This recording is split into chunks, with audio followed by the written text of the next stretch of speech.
Allahu Akbar, Allahu Akbar, Allahu Akbar. Allahu Akbar, Allahu Akbar, Allahu Akbar. Allahu Akbar, Allahu Akbar, Allahu Akbar. La ilaha illallah wallahu akbar. Allahu akbar walillahil hamd. Alhamdulillahilladzi ja'ala lana hadzal yawma 'aidan wa syara'a lana fihi an-nahr wal qurban taqarruban ila Allahil 'aliyyil qadir. Asyhadu an la ilaha illallah wahdahu la syarika lahu wa asyhadu anna sayyidana Muhammadan 'abduhu wa rasuluhu imamul muttaqin wa qa'idul mudahhin. Allahumma salli wa sallim wa barik ala sayyidina Muhammadin wa ala alihi wa ashabihi wa man tabi'ahum bi ihsanin ila yaumiddin. Amma ba'du, fa ya ibadallah, ittaqullaha haqqa tuqatih wa la tamutunna illa wa antum muslimun. Jamaah salat Idul Adha yang dimuliakan Allah Subhanahu wa taala. Puji syukur kita panjatkan kepada Allah Subhanahu wa taala yang masih memberikan limpahan nikmat-Nya kepada kita. Di antara limpahan nikmat tersebut adalah nikmat umur panjang dan nikmat kesehatan. Ini adalah nikmat besar yang diberikan oleh Allah. Kita yakin dan percaya tanpa adanya dua nikmat ini kita pasti tidak akan bisa atau mampu melangkahkan kaki datang ke tempat ini untuk bersujud kepada Allah Subhanahu wa taala. Maka jangan sia-siakan untuk meningkatkan ibadah kita kepada Allah Subhanahu wa taala. Salawat dan salam mari kita haturkan kepada Rasulullah sallallahu alaihi wasallam. Allahu akbar, Allahu akbar, Allahu akbar walillahil hamd.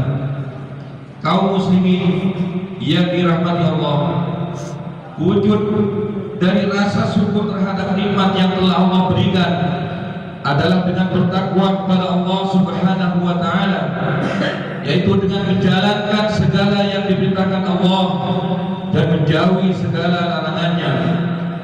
Menjalankan segala yang diperintahkannya itu juga mesti diiringi dengan rasa keimanan yang tinggi bahwa tiada satu pun yang berhak disembah kecuali Allah Subhanahu wa taala. Kemudian juga diiringi dengan rasa diawasi oleh Allah sehingga diri ini merasa malu ketika enggan menjalankan segala yang diperintahkan.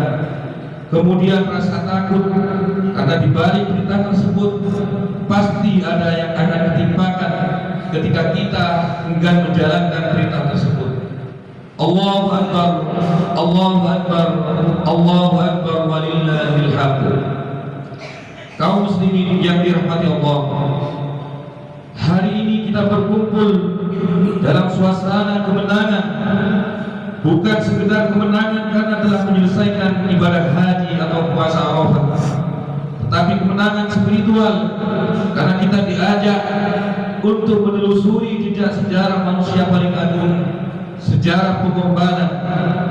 Banyak dari kita mengira kurban hanya dimulai dari kisah Nabi Ibrahim alaihissalam, padahal akar sejarah kurban telah tertanam jauh sebelum itu. Sejak manusia pertama Nabi Adam alaihissalam hingga disempurnakan oleh Nabi Muhammad sallallahu alaihi wasallam. Mari kita telusuri tiga babak penting sejarah ini untuk memahami esensi kurban di era modern. Allahu akbar, Allahu akbar, Allahu akbar walillahil hamd. Kaum muslimin yang dirahmati Allah, sejarah kurban bermula dari dua putra Nabi Adam alaihissalam, Habil dan Qabil.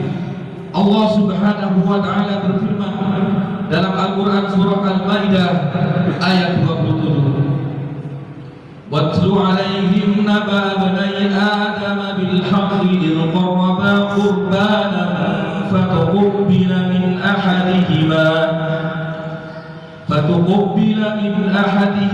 ولم يتقبل من الآخر قال لأقتلنك قال إنما يتقبل الله من المتقين.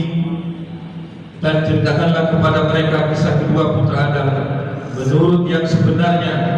Ketika keduanya mempersembahkan kurban, maka diterima dari salah seorang dari mereka berdua.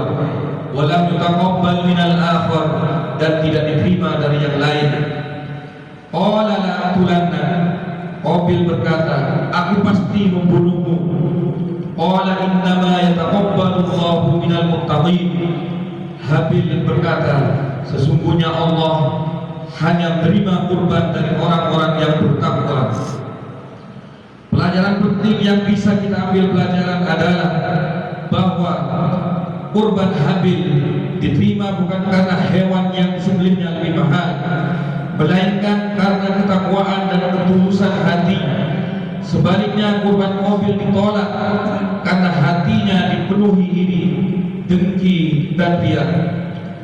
Relevansi dengan masa kini, di era media sosial, seringkali kurban atau sedekah kita disertai keinginan untuk pamer. Sejarah Habil Qabil mengajarkan bahwa Allah tidak menerima besaran nominal atau viralitas postingan kita, tetapi keikhlasan hati yang tersembunyi. Kurban tanpa keikhlasan hanyalah daging biasa yang tidak naik ke langit. Allahu Akbar, Allahu Akbar, Allahu Akbar, walillahil hamd. Kaum muslimin yang dirahmati Allah, puncak sejarah kurban terjadi pada Nabi Ibrahim alaihissalam. Ini bukan sekedar menyembelih hewan, tetapi penyembelihan ego dan cinta duniawi. Allah Subhanahu wa taala memuji Nabi Ibrahim dengan mimpi menyembelih putranya Ismail alaihissalam. Dalam Al-Quran surah As-Saffat ayat 102 sampai 107 digambarkan dialog mulia antara ayah dan anak. Falamma balagha ma'ahu as-sa'ya qala ya bunayya inni ara fil manam qala ya bunayya inni ara fil manami anni adbahuka fanzur madha tara qala ya abati if'al ma tu'mar satajiduni insya'allahu minas sabirin. Maka ketika anak itu sampai pada umur sanggup berusaha bersamanya, Ibrahim berkata, ya bunayya inni ara fil manam, wahai anakku, sesungguhnya aku bermimpi anni adbahuka, bahwa aku menyembelihmu. Fanzur madza tara, maka bagaimanakah pendapatmu? Dia Ismail menjawab, wahai ayahku, lakukanlah apa yang diberitakan Allah kepadamu. Insyaallah engkau akan mendapatiku termasuk orang yang sabar. Ketika pisau telah siap, Allah mengganti Ismail dengan seekor sembelihan yang besar. Wa fadainahu bidzikrin 'adzim. Hadirin jamaah yang dirahmati Allah, pelajaran penting yang bisa diambil pelajaran di sini, kurban Ibrahim adalah simbol tawakal mutlak. Ibrahim rela melepaskan cinta terbesar di dunia, yakni anaknya Ismail, demi cintanya kepada pencipta Allah Subhanahu wa taala. Relevansi dengan kondisi masa kini, Ismail kita hari ini bisa digambarkan mungkin itu jabatan, harta, gengsi, atau kenyamanan pribadi. Kurban mengajarkan kita untuk tidak diperbudak oleh hal-hal tersebut. Kita diminta menyembelih ketergantungan kita pada materi, agar hati kita hanya bergantung pada Allah Subhanahu wa taala. Allahu Akbar, Allahu Akbar, Allahu Akbar, walillahil hamd. Kaum muslimin yang dirahmati Allah, rangkaian sejarah kurban ini ditutup dan disempurnakan oleh Nabi Muhammad sallallahu alaihi wasallam. Beliau menegaskan kurban sebagai syariat umat Islam yang terakhir. Rasulullah sallallahu alaihi wasallam bersabda, "Ma 'amila dhaniyun min 'amalin yawman nahri ahabba ila Allah min ihraqid dam." Tidak ada amalan anak cucu Adam pada hari raya kurban yang lebih disukai Allah melebihi dari menyembelih hewan kurban. Hadis riwayat At-Tirmidzi. Beliau Rasulullah SAW membagi daging kurban menjadi 3 bagian, untuk keluarga, untuk hadiah tetangga atau kerabat, dan untuk sedekah bagi miskin. Pelajaran penting yang bisa diambil ibadah kurban dalam Islam bukan ritual tertutup, tapi gerakan sosial yang menghapus sekat antara si kaya dan si miskin. Hadirin rahmatullah.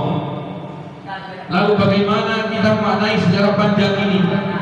Di tahun 2026 ini dunia telah berubah.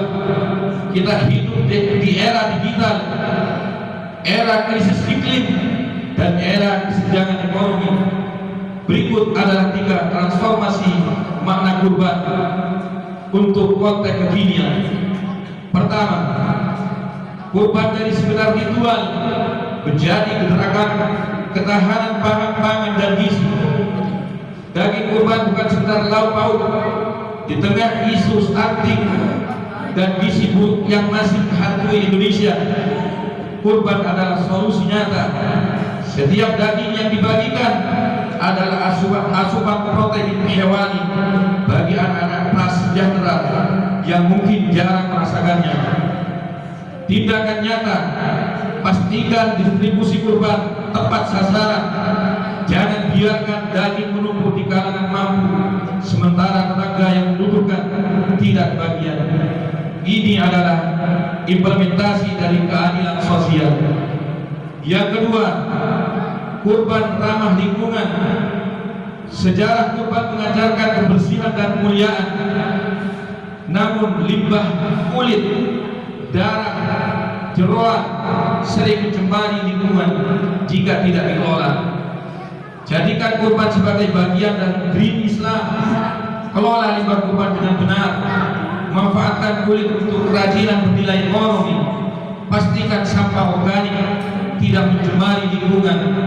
Mencintai lingkungan adalah bagian dari iman. Ketiga, digitalisasi kurban. Kemudahan dan esensi. Kini kita bisa berkurban lewat aplikasi dengan hewan yang disembelih di pelosok negeri, bahkan di luar negeri. Ini adalah kemudahan yang luar biasa.